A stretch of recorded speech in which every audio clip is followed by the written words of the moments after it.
Portland police say 3 people were arrested after protests escalated Saturday night. Now a noticeably different federal response is sparking a broader conversation. Going beyond the headlines, Joelle Jones taking a closer look at what happened and what did not happen over the weekend. She's live with more. Joelle? Yes, Todd, Mia, after a judge cleared the way for federal agents to use tear gas again, those who were outside the Portland ICE facility Saturday tell me that they were fully expecting to see that. But what actually happened looked different. We were almost assuming that that would be used on Saturday night, so it was kind of a surprise that it wasn't. For many outside the Portland ICE facility Saturday, the biggest reaction was what didn't happen. No, it's illegal on stolen land.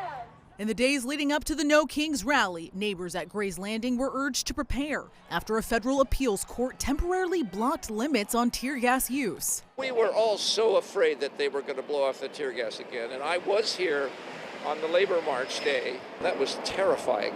That labor protest where federal agents deployed tear gas into a crowd, now a part of an ongoing legal fight. I think it may be partly the grace of the Portland police that the ICE people didn't feel that they had to come out with 6 guns a-blazing. But as night fell, tensions flared, prompting police to declare an unlawful assembly. Coin crews captured one person climbing the building and smashing what appears to be a security camera. Others set flags on fire.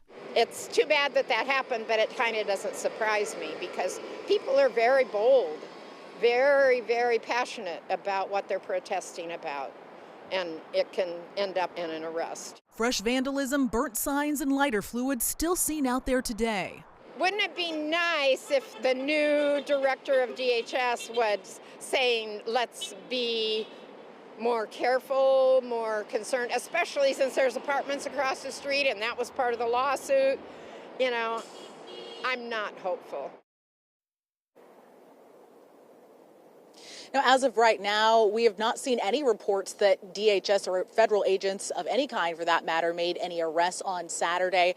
In the meantime, Portland police tell us, including the events following the No Kings rally, there have now been 89 arrests outside of the facility since June of last year. Reporting live in downtown Portland tonight, I'm Joelle Jones, KOIN 6 News.